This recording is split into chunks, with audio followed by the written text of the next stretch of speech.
My name is Kelly Sanders, and this is the night my family made it crystal clear I was never one of them. I showed up to my sister Veronica's wedding in Miami ready to smile, toast, and play the part of the supportive sister despite everything. But the moment I got there, something felt wrong, like I was walking into a trap. Then I saw it, the door to the reception hall locked tight with my name nowhere on the guest list. It wasn't a mistake, it was Veronica's way of saying I didn't belong. They thought I'd just slink away humiliated, but I didn't. I made a choice that night, and what happened next? Let's just say it turned their perfect little world upside down. If you've ever felt pushed out by the people who should love you most, drop a 1 in the comments and tell me where you're watching from. Your stories keep me going, so hit that subscribe button for more real, raw drama like this.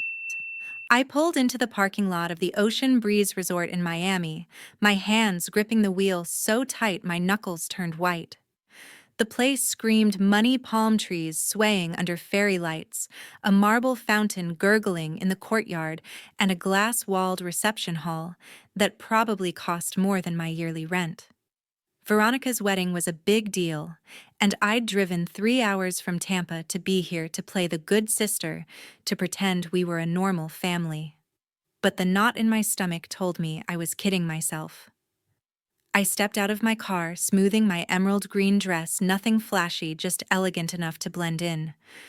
I wasn't here to steal the spotlight. I just wanted to get through the night without a fight. The humid air clung to my skin as I approached the entrance. A young woman in a crisp blazer stood at a check-in table, her smile too bright, like she was selling something. Name, she asked, her pen hovering over a tablet. Kelly Sanders, I said, keeping my voice steady. Her smile flickered. She scrolled through the tablet, her brow furrowing, then looked up with a tight, apologetic grimace. I'm sorry, I don't see you on the list. My stomach dropped. That's impossible. I'm the bride's sister.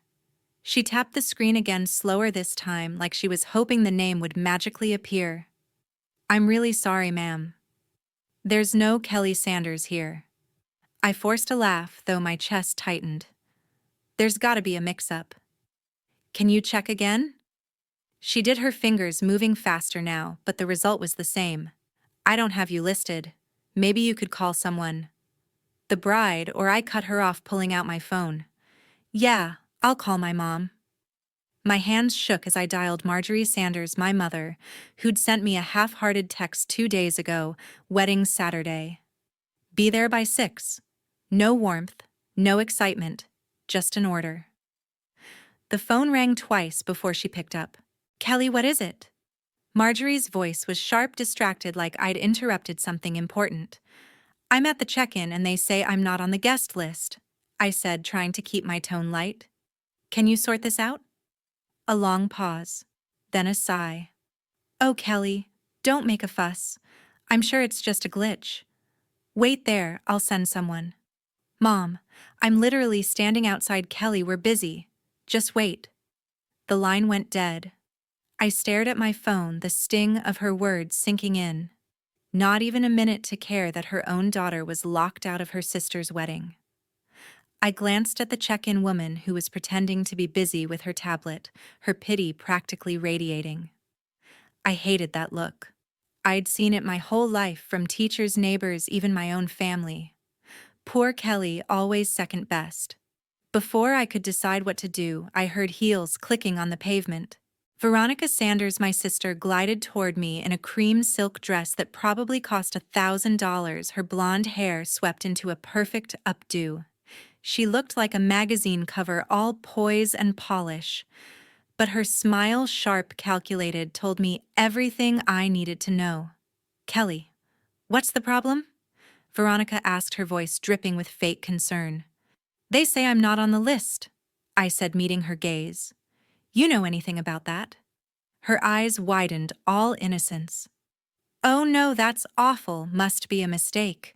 You know how crazy wedding planning is. So many details. She tilted her head, her smile tightening. Don't worry, I'll get it fixed. But she didn't move, didn't call anyone, didn't wave over a staff member. She just stood there, her arms crossed like she was waiting for me to give up and leave. That's when I knew. This wasn't a glitch. This was her. Veronica had made sure I was locked out, a public slap in the face to remind me of my place. My pulse hammered.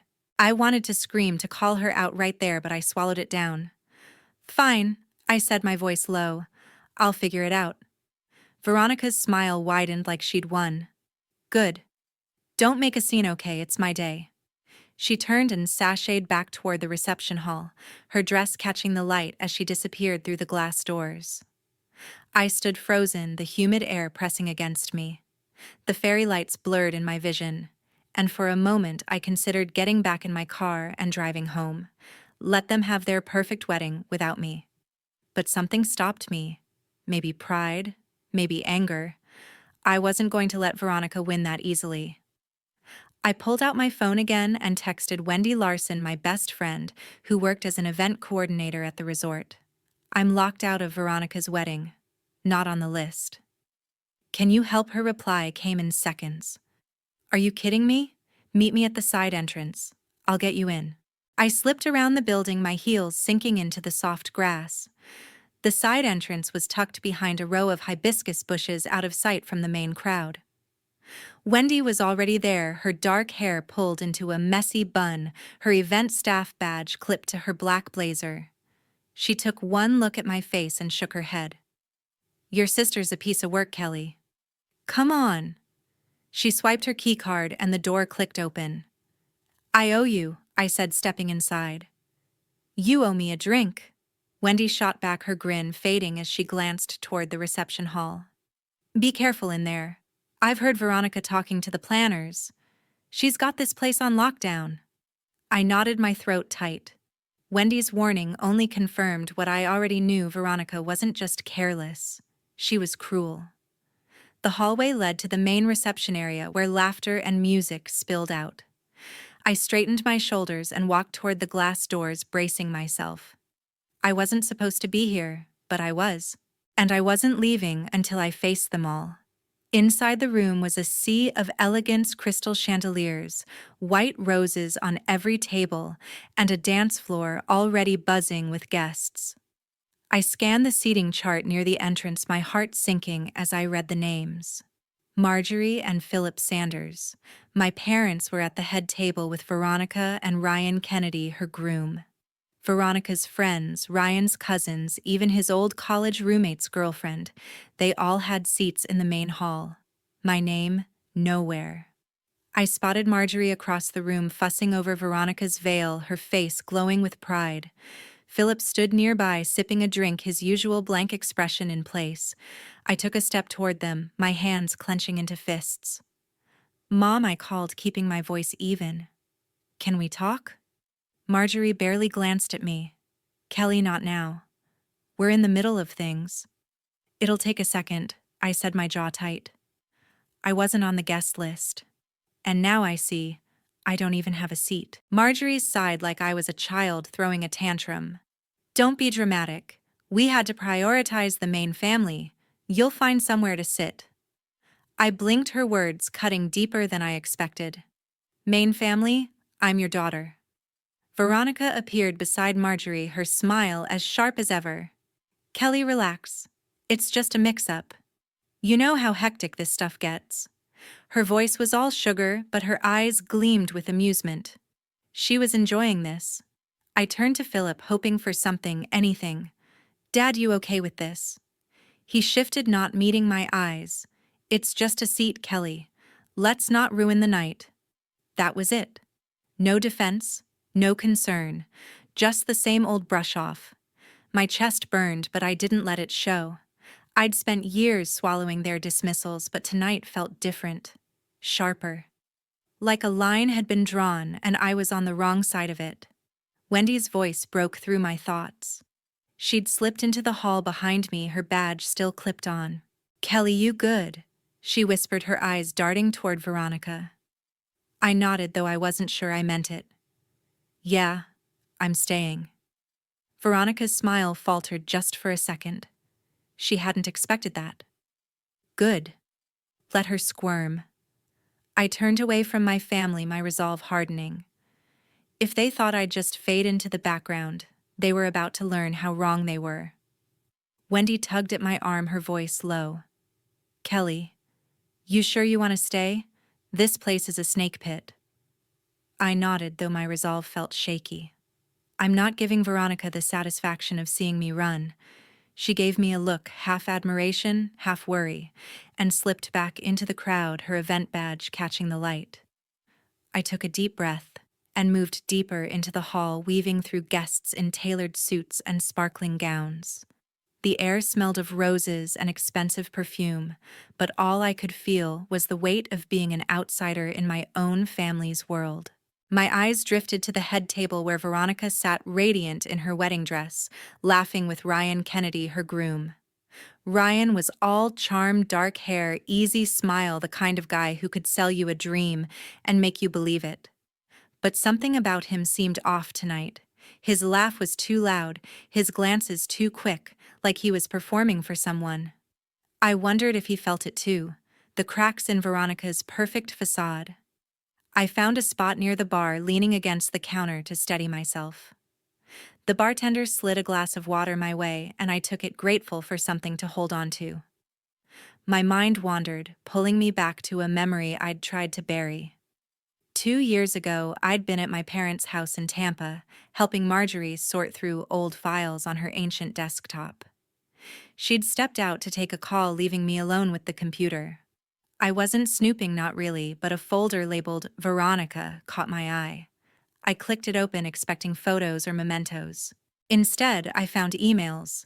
Dozens of them from Veronica to her college friends, her coworkers, even a professor.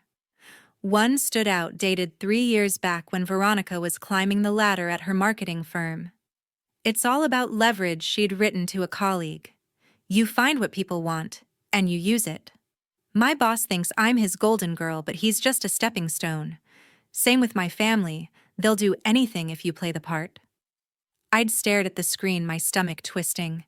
She wasn't just ambitious. She was calculating, willing to manipulate anyone, even Marjorie and Philip, to get what she wanted. I'd searched for my name in the folder, hoping for something, anything. Nothing. Not a single mention. Like I was invisible. The memory hit me hard, the same ache I'd felt that day flooding back. Marjorie had always called Veronica her star, the one who made her proud. Philip, quiet as ever, went along with it, never questioning why I was always an afterthought.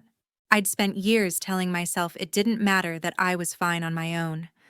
But standing here in a room full of people celebrating Veronica, the truth was undeniable. I wasn't fine. I was angry. A voice snapped me out of it. Kelly, right. I turned to see Ryan Kennedy standing beside me, a glass of bourbon in his hand. Up close, he looked tired, the charm from earlier fading. His tie was slightly loosened, his eyes searching mine like he was trying to read me. Yeah, I said, straightening. Ryan, congrats on the big day. He didn't smile. Instead, he leaned against the bar, his gaze flickering toward Veronica at the head table. She was laughing with a bridesmaid, oblivious to us. Thanks, he said, his voice flat. Can I ask you something off the record? I raised an eyebrow. Depends. What's this about? He hesitated, swirling the bourbon in his glass. Your sister, Veronica. Does she ever talk about me when I'm not around? Like say anything different? The question caught me off guard. I studied him, trying to figure out his angle.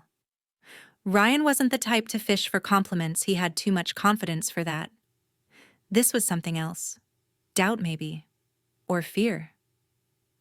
I thought about the email I'd found, the way Veronica talked about using people. If she was playing that game with her own family, what was she doing with her husband? Why do you ask?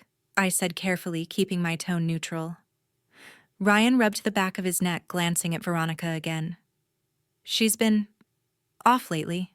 Secretive. I catch her on calls she won't explain, or she'll change the subject when I ask about her work. I thought maybe you'd know something. I almost laughed. Know something? I knew Veronica better than anyone, not because we were close, but because I'd spent my life watching her. She was a master at getting what she wanted, at making people see only the version of her she chose. But I wasn't sure how much to tell Ryan. He was still her husband, at least for now. Veronica's always been good at keeping secrets, I said, choosing my words. If you're worried, maybe you should talk to her. He nodded, but his jaw tightened like he'd expected that answer and didn't like it.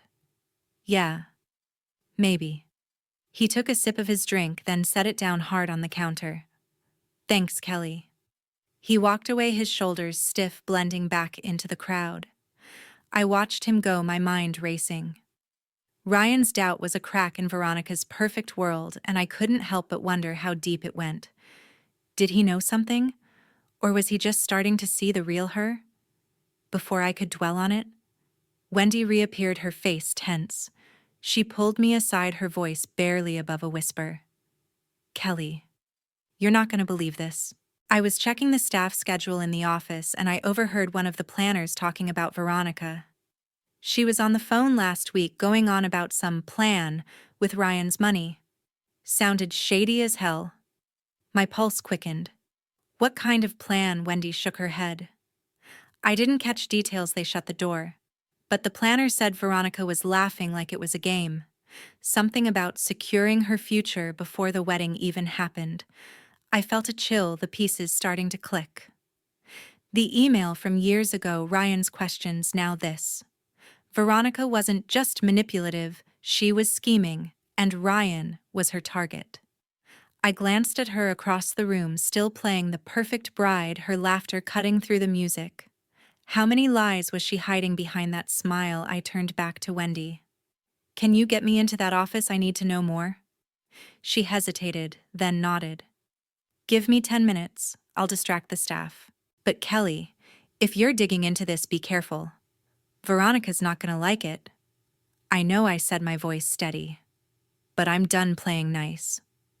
Wendy slipped away, and I stood there, the noise of the reception fading into the background. For the first time that night, I felt something shift inside me. Not just anger, but purpose. Veronica had spent years pushing me down, making me feel small. But if she was playing a game with Ryan, with everyone, I wasn't going to let her win. Not this time. Wendy's warning echoed in my head as I followed her through a service hallway, the noise of the reception fading behind us. The air was cooler here, tinged with the faint smell of cleaning supplies, but my pulse raced like I was walking into a lion's den. Veronica's plan, whatever it was, felt closer now, like a shadow I could almost touch. I didn't know what I'd find in the office, but I knew one thing: my sister wasn't the golden bride everyone thought she was. Wendy stopped at a plain metal door, her keycard already in hand. This is the planner's office, she whispered, glancing over her shoulder. I'll keep watch. You've got 5 minutes before the staff comes back. I nodded, my throat tight. Thanks, Wendy. I owe you big time. She smirked, but her eyes were serious. Just don't get caught. She swiped the card and the door clicked open. Inside the office was a cramped mess, papers stacked on a desk, a whiteboard covered in schedules, and a laptop glowing faintly in the corner. I moved to the desk, my hands trembling as I scanned the papers. Most were invoices, seating charts, nothing useful. But then I saw it, a printed email tucked under a coffee mug with Veronica's name in the subject line. I pulled it out, my heart pounding. The email was from Veronica to someone named Claire, sent 2 weeks ago. Ryan's family is loaded, it read. His mom's got investments worth at least $10 million. Once we're married, I'll get him to sign over some assets easy enough with his Save the World complex. If he doesn't play ball, I've got a lawyer ready to file for divorce by next year. Either way, I'm set. I stared at the words, my blood running cold. Veronica wasn't just using Ryan. She was planning to bleed him dry, to walk away with his family's money and leave him broken. The email ended with a line that made my stomach churn. Keep this quiet. No one, especially Ryan's mom, can know. I slipped the email into my pocket, my mind racing. This wasn't just proof of Veronica's scheming, it was a bomb, one that could blow her perfect world apart. But before I could process it, the door swung open, and I froze. Gloria Kennedy Ryan's mother stood in the doorway, her sharp eyes locking onto mine. She was all elegance. Silver hair swept back a navy dress that screamed old money, but her expression was anything but soft. "Kelly Sanders?" she said, her voice low-controlled. "What are you doing in here?" I swallowed my hand, still clutching the email. There was no point lying she'd seen me. "I found something," I said, holding up the paper. "About Veronica. You need to see this." Gloria's gaze flickered to the email, then back to me. For a moment I thought she'd dismiss me, tell me to get out. But she stepped forward, closing the door behind her. "Show me." I handed her the email, watching as her eyes scanned the words. Her face didn't change, but her fingers tightened around the paper, the only sign of her anger. When she finished, she looked up, her voice like steel. "This isn't the first time I've had doubts about your sister. But this is worse than I imagined." "You knew something was off?" I asked, surprised. Gloria nodded, her lips pressing into a thin line. "Veronica's been too polished, too eager to please me. I've seen women like her before, charming until they get what they want. I just didn't have proof. Until now." I hesitated, then said, "Ryan asked me about her earlier. He's starting to see it too." Gloria's eyes narrowed. "Then it's time we deal with this. Follow me." She led me out of the office, her heels clicking with purpose. Wendy was gone, probably back to her duties, and the hallway felt eerily quiet as we headed toward a private lounge near the reception hall. My stomach twisted with nerves, but there was no turning back. Gloria pushed open the door, revealing a small room with plush chairs and a glass table. Ryan was already there, pacing his tie, now completely undone. Veronica stood near the window, her arms crossed, her face a mask of calm. Marjorie and Philip Sanders. My parents sat stiffly on a couch, their expressions unreadable. "Kelly," Veronica said, her voice sharp as she saw me. "What's she doing here?" Gloria didn't give her a chance to continue. She held up the email, her voice cutting through the room. "Veronica, care to explain this?" Veronica's eyes widened, but she recovered quickly, laughing a high, brittle sound. "What is this? Some kind of joke? Kelly, did you fake this to make me look bad?" I stepped forward, my voice steady. "I didn't need to fake anything, Veronica. You wrote it. You've been planning to use Ryan from the start." Marjorie gasped, her hand flying to her chest. "Kelly, that's enough. How dare you accuse your sister on her wedding day?" I turned to her, the years of being ignored boiling over. "Mom, open your eyes. She's not the saint you think she is." Veronica's smile vanished, her face twisting with anger. "You're just jealous, Kelly. You've always been. You can't stand that I'm the one who made it who people love." Ryan spoke up, his voice low, raw. "Is it true, Veronica? Were you planning to divorce me to take my family's money?" Veronica spun toward him, her voice softening, all sugar again. "Ryan, baby, you don't believe this, do you? They're lying. Kelly's always had it out for me." But Ryan wasn't looking at her. He was looking at Gloria, at the email in her hand. "Answer the question," he said, his tone hard. Marjorie stood, her voice trembling. "This is ridiculous. Veronica's under so much stress. Planning a wedding isn't easy. She'd never do this." Gloria's laugh was cold, sharp. "Stress doesn't make you plot to ruin your husband's life, Marjorie. This email is real. I've already had my people verify it." Veronica paled, her hands clenching into fists. For the first time, I saw a flicker of fear in her eyes. She turned to Philip, her last hope. "Dad, you know me. Tell them they're wrong." Philip shifted, his face tired, lined with years of staying silent. He looked at me, then at Veronica, and something in his expression changed, like he was seeing us clearly for the first time. "Veronica," he said, his voice quiet but firm, "I've let you get away with too much. Kelly's right. This has to stop." The room went still. Marjorie's mouth opened, but no words came out. Veronica's breath hitched, her eyes darting between us like a trapped animal. I'd never seen her like this, stripped of her charm, her control. For the first time in my life, my father had chosen me. "Dad, how could you?" Veronica whispered, her voice breaking. Philip didn't flinch. "You've hurt your sister for years, Veronica. I should have spoken up sooner.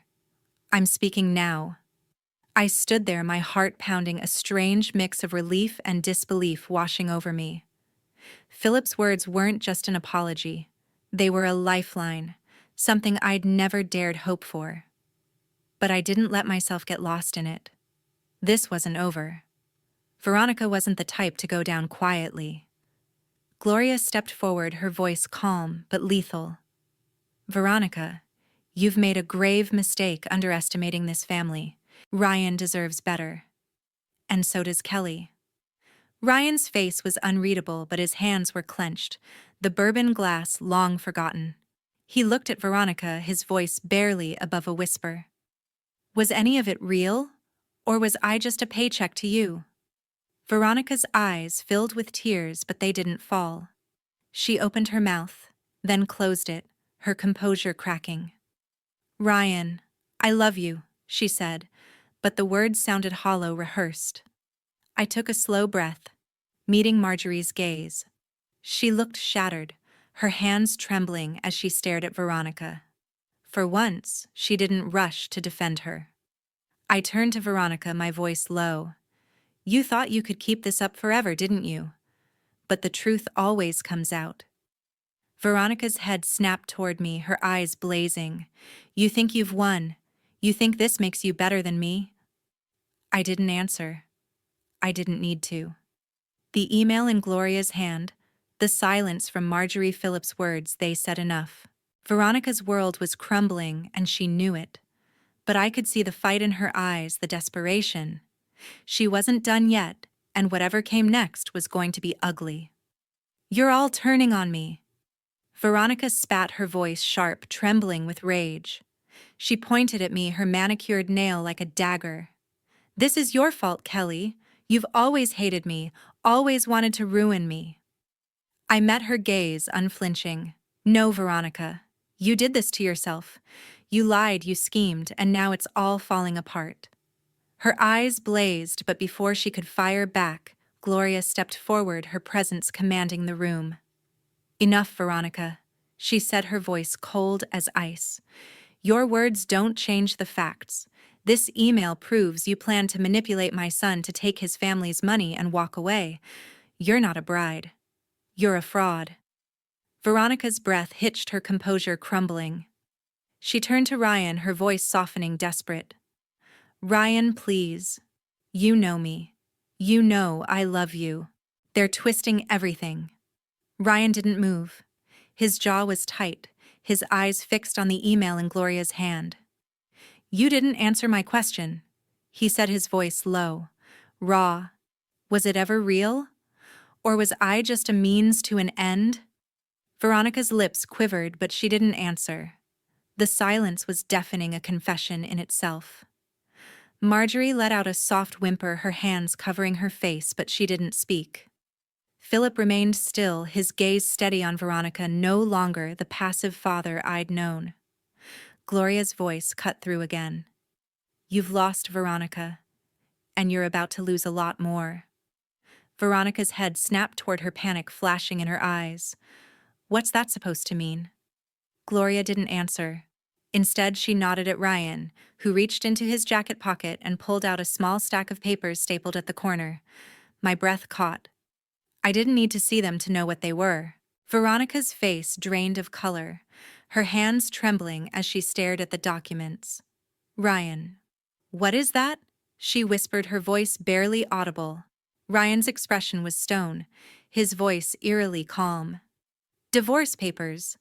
I had them drawn up last week after I found out you'd been meeting with a lawyer behind my back." A collective gasp rippled through the room, from Marjorie, from me, even from Philip. I hadn't expected this, not so soon. Veronica staggered back, her hand gripping the edge of a chair for support. "No," she said, shaking her head. "You can't mean that. We just got married." Ryan's eyes were empty, devoid of the warmth I'd seen earlier.